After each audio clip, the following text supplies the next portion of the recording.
We are here with the patient, female, and we're going to examine her energy levels with a technique known as electropuncture, according to Vol. With this instrument, we will measure the energy present in the patient's meridians.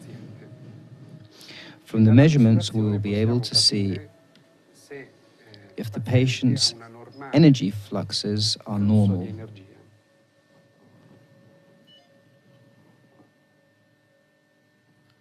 This point indicates the lymphatic system.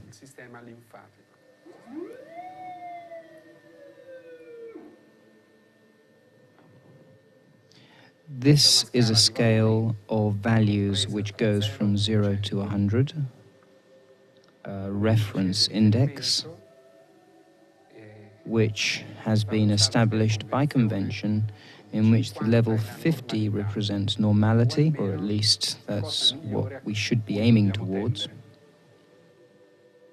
If the values are higher than 50, they indicate an inflammatory reaction. If the values are lower than 50, they indicate degenerative phenomena.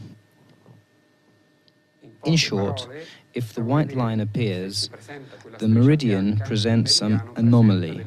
There is something wrong. This is the meridian of the lungs. This is the meridian of the large intestine. This is the nervous system, the circulation.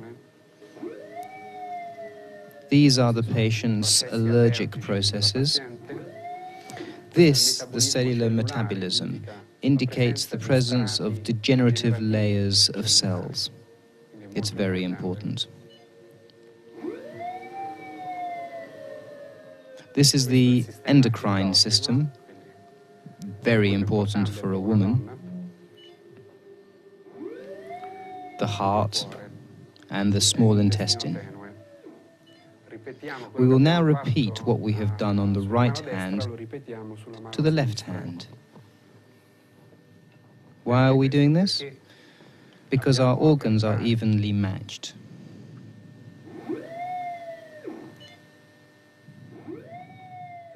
So this is the first chart referencing the projection of the energies present in the patient's hands. The white parts, basically, indicate an energy drop. An energy drop. As you can see, in this patient, there are some allergies or intolerances, and the most important apparatus is that of the endocrine. We will now move on to the feet. Here we are analyzing the meridian of the pancreas. Now the liver.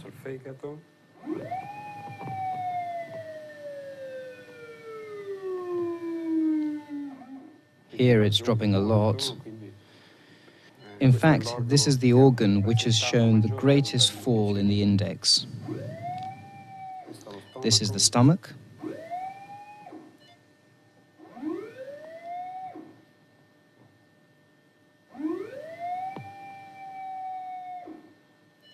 The skin.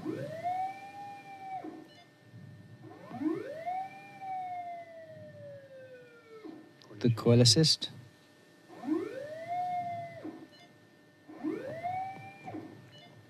Now the other foot. This is the spleen, very important for the immunitary system. These are the articulations.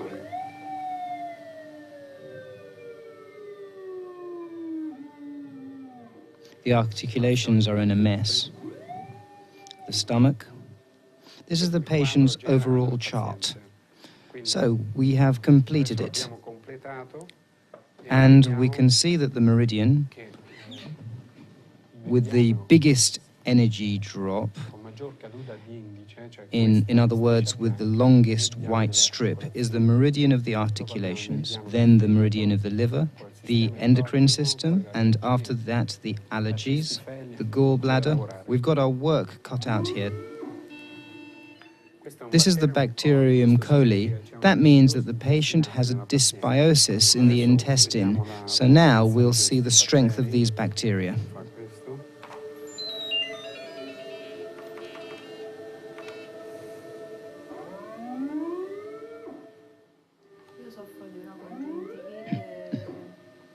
Well,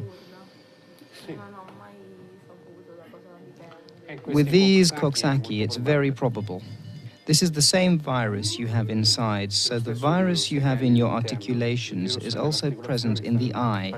The patient has a number of problems. We have taken 2 of these problems. As far as the conjunctivitis is concerned, we have found a virus of the Coxsackie group A3, and the same virus is present in the articulations and is causing an inflammation and a pain in the joints. In the intestine, we have seen the presence in excessive quantities of the bacterium coli, so the patient will have to suspend the consumption of milk and dairy products and undergo treatment which I will give her later.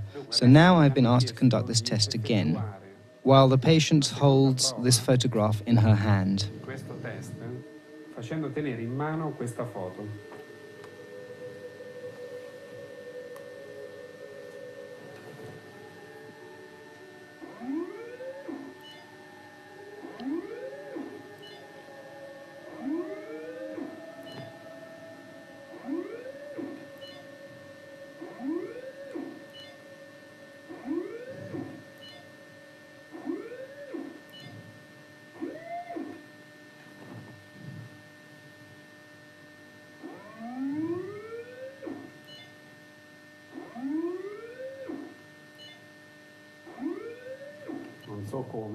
I don't know how, but there's something here which has changed everything. It's incredible.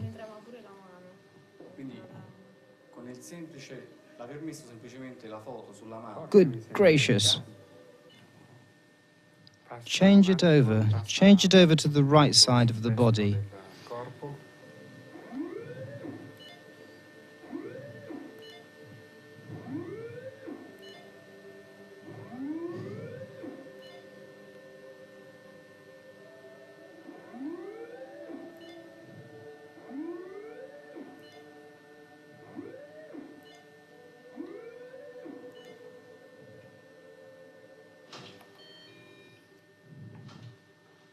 So, this is the first part of the test. Yes, it really is incredible. I don't know what's happening, but it would take 6 months of treatment to get to this stage. So this is the examination of the patient while she holds the photo in her hand. I don't know who this person is, but it is incredible. Look at the differences. First, the test carried out without the photo. This is the difference between the 2 tests. This one on the left with the photo and this one without the photo, of the hands and the feet. It's really incredible. Something has modified the state of her energy levels. No, it's impossible. No, it's impossible. If we give her any old pieces of paper, give me that piece of paper. It's impossible. This machine is like a lie detector.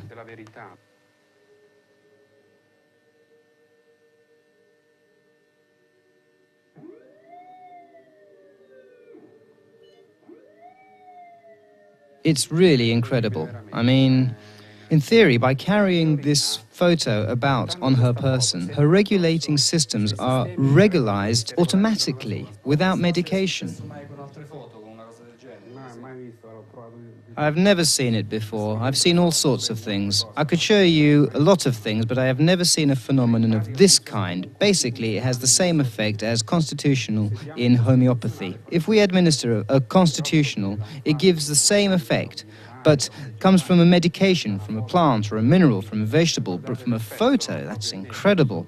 Look at the effect. It's really clear-cut. We can take anything else, nothing else changes. I don't know what's this photo's got, but the patient touches a piece of paper of any kind, of any thickness, size or color, nothing happens. She just goes back to being as ill as she was before. We can try some other things. This is no placebo effect, don't worry. Not at all. This is a lie detector. In this object, there is something that alters the patient's energies. This photo, I don't know what it's got, but it emits something which changes people's biological cycles. So, of course, it gives them good health. But I don't know how this phenomenon occurs. Inside it, there's something which normalizes living beings, so it regularizes the biological cycles with extremely positive results. See, these are the levels. You need to have to be well, so that the body isn't separate from the mind, and the mind follows the body and vice versa. This is the correct amount of energy. We shouldn't see any of the phenomena that we saw earlier of drops in the index levels. But what happens is that when we take the photo away, it all goes back to how it was before. But you need to have the receiving station, because if we don't have the station, do we have this? I mean, not many people are equipped to receive this phenomenon. What is this receiving station? It means that in addition to having it, you have to make yourself available to receive it. Basically, you have to train yourself, concentrate, absorb it. In other words, see to it that you become an antenna capable of receiving. So, in practical terms, she transmits to her helpers.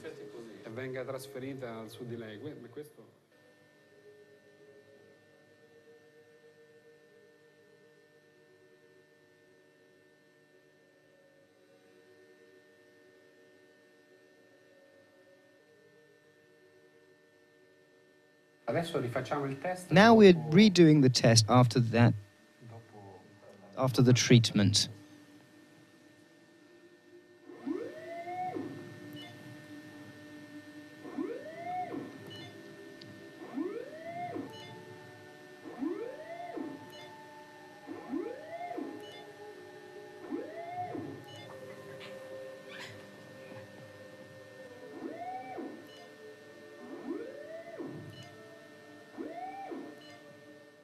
Here on the left are the results of the latest test after the treatment. This is before the treatment. These are the hands. So these are the hands after the treatment. And here the hands before the treatment. Now for the values. See, this is the original test with her disease. Let's see now if we can find any trace of these bacteria. Nothing. There's no trace.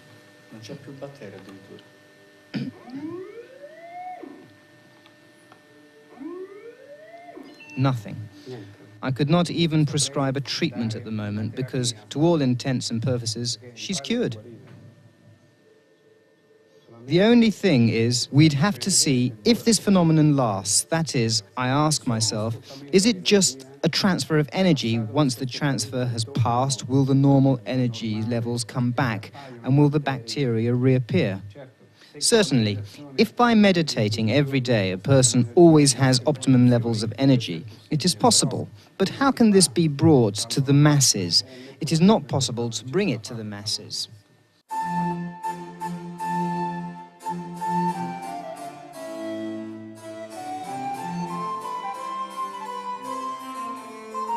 For centuries, scientists believed that they themselves could dominate nature and its laws. However, when man began to examine the behavior of the minutest particles of life, the truth that unfolded was profoundly different than what he had imagined. God was no longer a distant and imagined entity for scientists, a hypothetical, primordial cause, but the beginning of respect and understanding for a higher entity whose mysteries were continuously revealed through the immutable and complex laws of nature.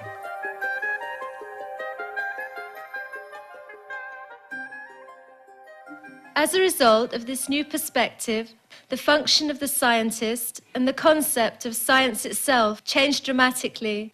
Natural science had to go beyond simply describing and explaining nature from an eyewitness point of view. In other words, the scientist could no longer assume the role of a detached and objective observer. On the contrary, when one is in the Tao, one feels a total state of dissolution, in which there is no distinction between the mind and the body, between the subject and object. He looks around and acknowledges that every object is connected with every other object, not only in terms of time, but also in space. He enters into a dimension of pure experience, and there is no space without time and no time without space. He becomes part and parcel of the whole. Einstein's theory of relativity forced us to substantially change our concept of matter. Mass is no longer indestructible, but can be transformed into energy. This has been revealed as we have come to note the continuous coalition of subatomic particles. Therefore, the existence of matter and its activity cannot be separated from each other.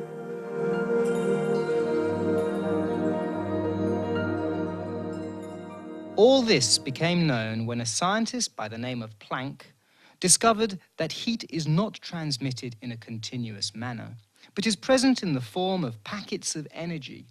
Einstein called these packets quanta and recognized in this phenomena a fundamental principle of nature. The subatomic particles of matter are very abstract entities that have a dual character. Depending on how one observes them, they can appear as particles or as waves of energy.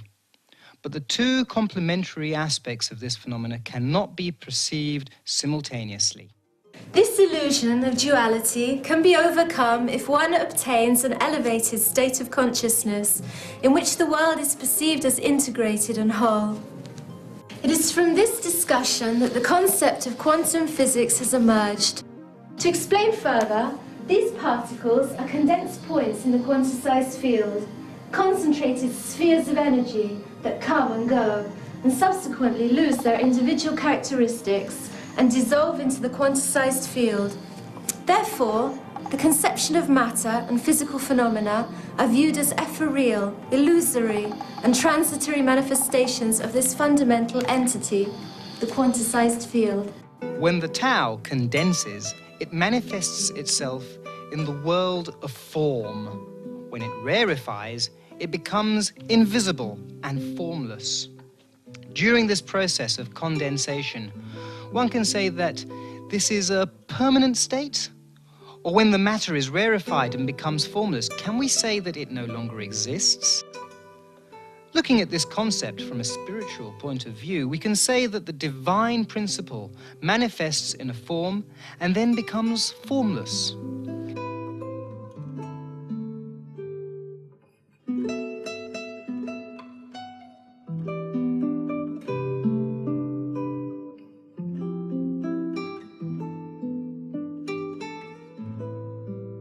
That is to say that expression of divine energy incarnates to give human beings the possibility to recognize its true nature and to give them the joyous privilege of his or her darshan.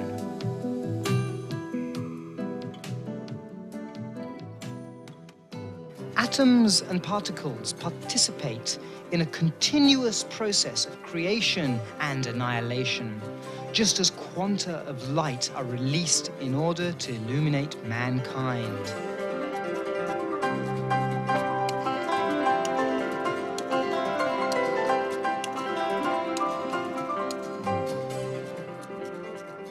Therefore, if everything can be seen as an expression of one single entity that pervades the entire universe, then are we human beings truly separated from each other? Are our bodies limited by the flesh? And are our minds constricted within the brain? Or is there a subtle connection between man and God? Theoretical physics has attempted to respond to this question, proposing and expounding upon the theory of torsion fields. Torsion fields are generated by the rotation of the atomic and subatomic particles, whose movement propagates radiation that thereby travels in a vacuum at a velocity of 1,000,000 times the speed of light.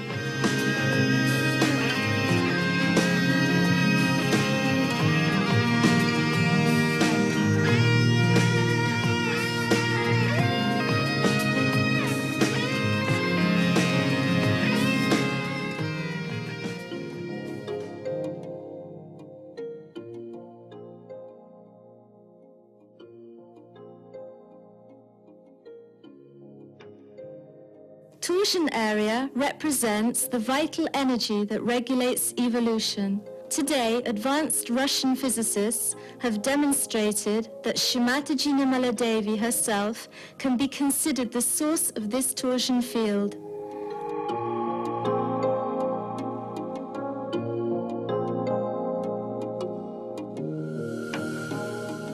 Those who meditate using the techniques that she has given are the privileged channels of this maternal and loving energy, which has the capability of cleansing, curing, and spreading pure joy.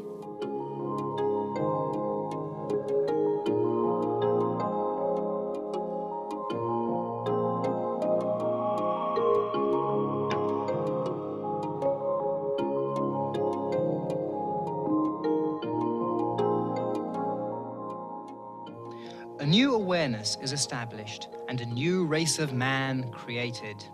Men of God, men of Tao. And these men do not communicate with their tongues, but with vibrations.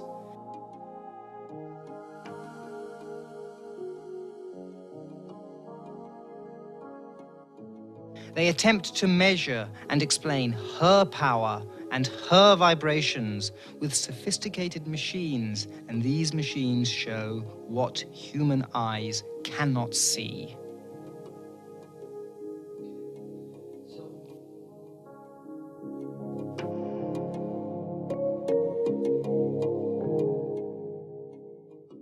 So now I've been asked to conduct this test again, while the patient holds this photograph in her hand.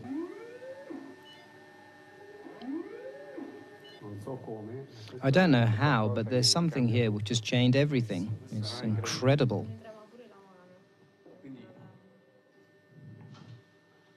So, this is the first part of the test.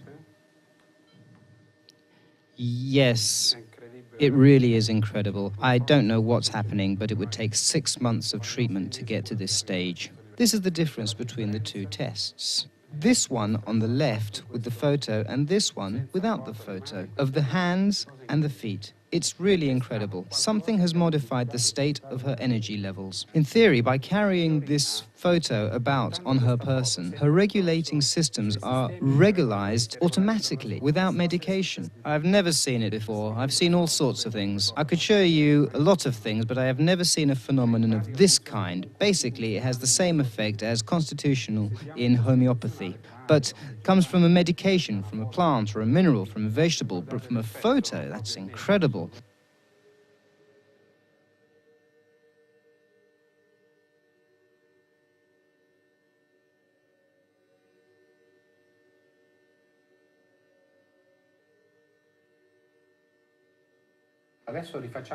Now we're redoing the test after that, after the treatment.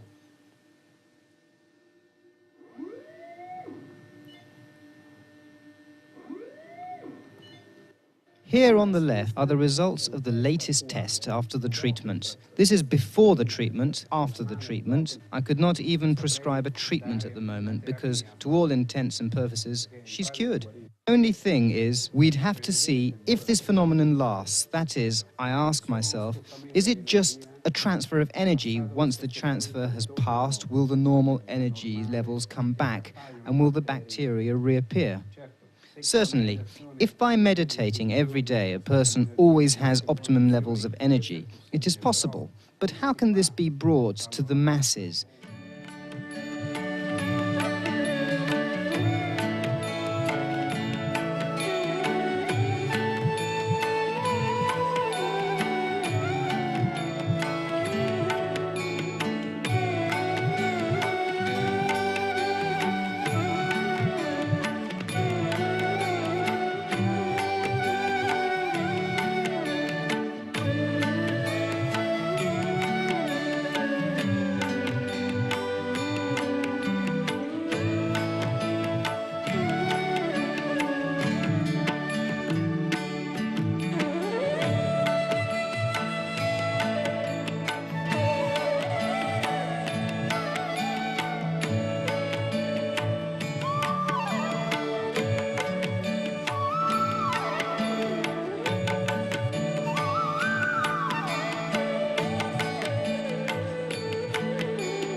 As for science, the only remaining task is to become meta-science, in a complete fusion and integration with the all-pervading power of Mother's love, which guides with benevolent eyes the play of evolution.